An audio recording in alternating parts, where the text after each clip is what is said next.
lot of folks in this room, younger folks in particular, for whom the word Byron Baer didn't mean very much. It meant very much to the woman immediately to my right, Judge Linda Baer, Byron Baer's widow and an enormously active and effective person in her own right. But tonight she's here to talk about why Byron Baer from the perspective of someone who knew him particularly well. Linda? Thank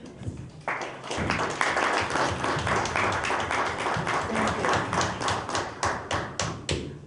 I am very honored to be here to talk about Byron. My husband was a remarkable man who cared about citizens and their right to have information, and he spent most of his 35-year career in the legislature doing just that.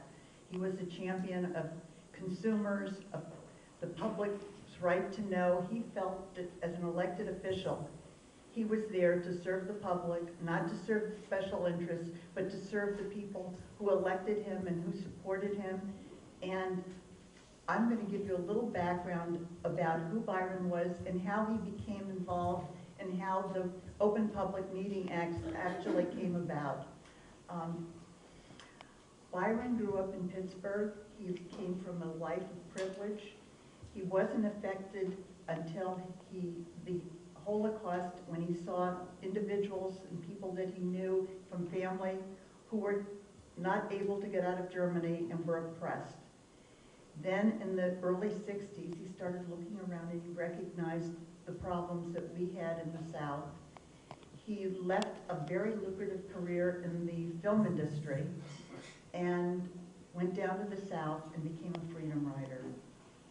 He spent 45 days in Parchman Penitentiary fighting for the rights of individuals to have the same freedoms that we all anticipate that we will have.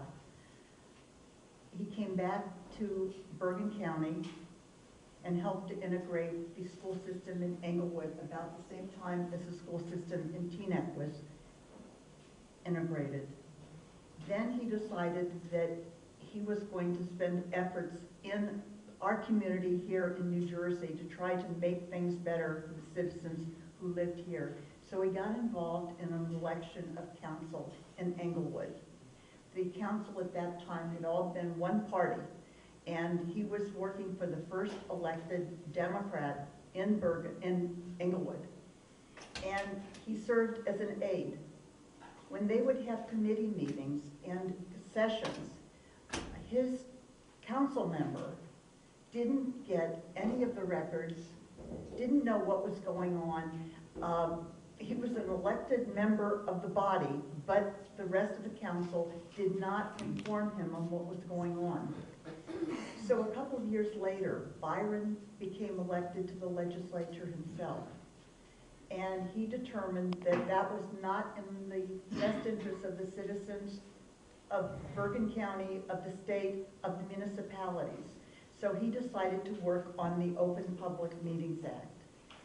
It was the first of its kind in the nation, actually the second that was signed into law, because it was one of the only laws that's ever had a gubernatorial hearing on the matter. There was a lot of give and take and uproar. A lot of the people who are elected officials did not want to have the agendas be made public. And he had to fight with his party, he had to fight with the opposite party, he had to fight with all kinds of individuals to get the law actually signed into law. But the kind of courage and dedication that Byron had to get that law enacted, I see in the former recipients of this award. They're individuals who work for and care about people, who spend hours and hours of their time selflessly, I'm sorry, I didn't know this like that. Selflessly, and work for the people's agenda. I would like to compliment them and thank them for their efforts on our behalf, and I'd also like to thank your organization. Were it not for Bergen County Grassroots, we might not have a pay-to-play ordinance in place at the county. You have done so much to raise the public's level of consciousness so we know what's going on, and you keep the elected officials and other people who make decisions on our behalf, you keep their feet to the fire, and that's what we need, and that's what they need. And I thank you very much. And I know that if Byron were alive now, he would be a member of this organization. But since he's not, I'm sure he's looking up from heaven and saying, thank God we have people who care and are continuing the work that I hope that I championed and served. And I want to again thank you for naming this award for my beloved husband, Byron Baer. And tonight is especially special for me because of this, and I also learned today from Senator Weinberg that when the New Jersey legislature starts their sessions, they start it with a reading of the Senator Byron M. Baer Open Public Meetings Act. And thank you for telling me that. And out in the audience is Byron's daughter, my daughter, Laura, and our granddaughter, Victoria. And they are both very proud of their father and grandfather. Thank you so much, and thank you for inviting me home. So glad to have you here. Why a Byron Baer Award? Let's hear several other perspectives on that from people who actually have been part of that process. And Senator Weinberg, why Byron Baer?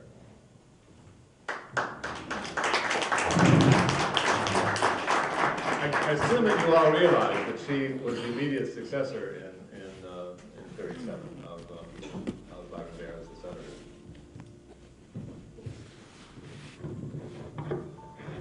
Thank you very much, Chuck, and thanks to Bergen Grassroots for putting this panel together. You know, Linda and I have been friends over the years as we have traded stories about our husbands, whom we both knew quite well, knew each other's husbands quite well.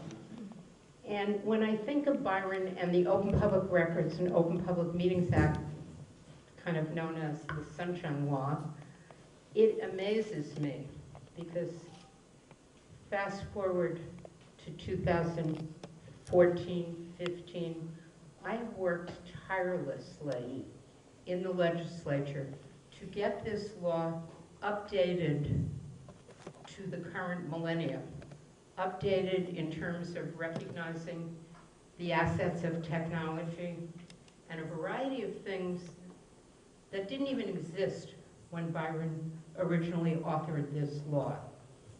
There was no internet. There were no emails. None of this technology existed. So it amazes me that he actually got these bills passed because I haven't made much headway in getting a new law passed.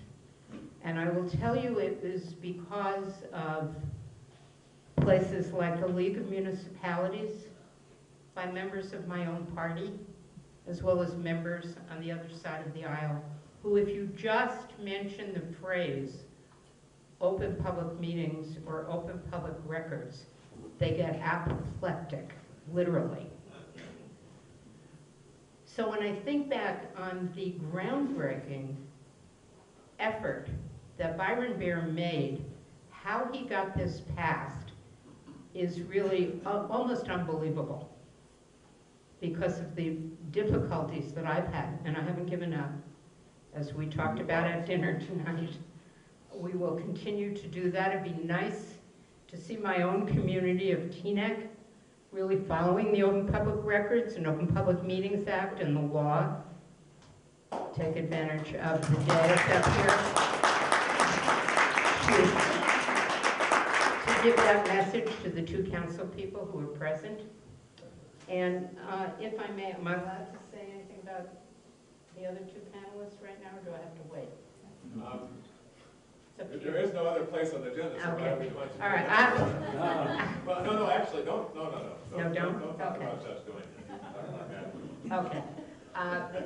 Matt, who, as Chuck told you, was the very first Comptroller.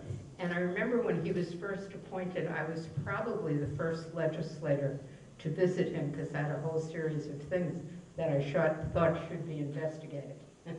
And I visited him in his office. He had one secretary and a huge floor, literally it looked like a big warehouse to me, of cubicles, all of which were empty.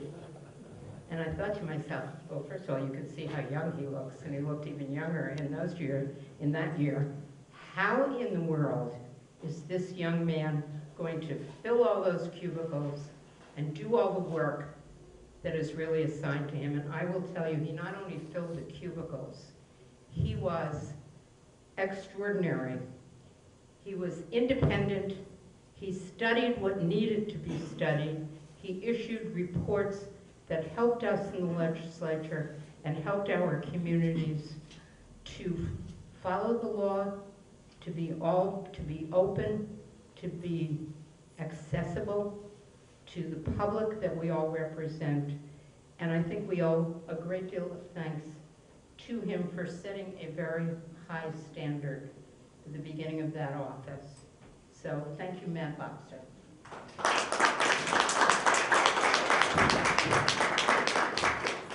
I believe that you just had the introduction to Matt Boxer. Matt, can you say a few words about why the Byron Baer Award matters from the point of view of someone who is functioning in the executive?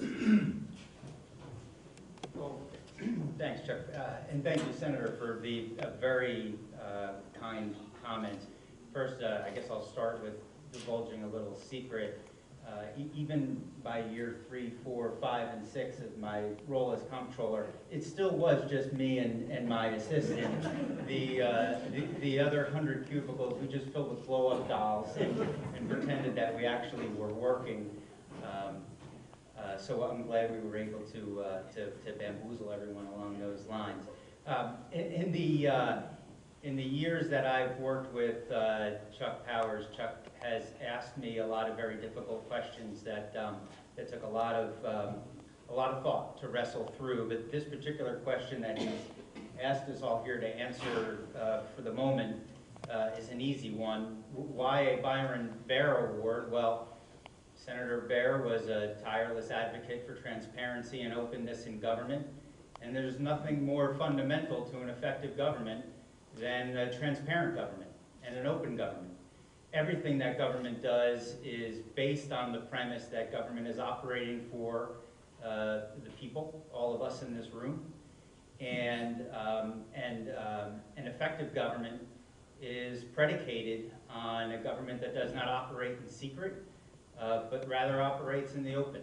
And regardless of what the specific area of government services you're talking about, where government is operating in the open in that way and in the interest of the public, it's going to do whatever it's doing all the better. And so for Senator Baer to have made the incredible efforts that he did over the course of his career, not only with regard to open meetings, but also with regard to open records and statutes that in this state are really the fundamental pillars of transparency in government.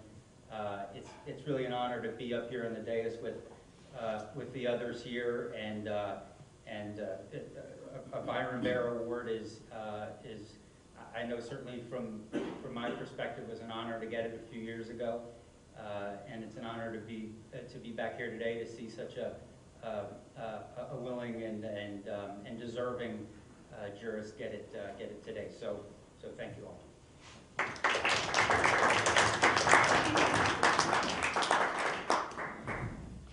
Legislation is one part of it. The process of implementing it is something else.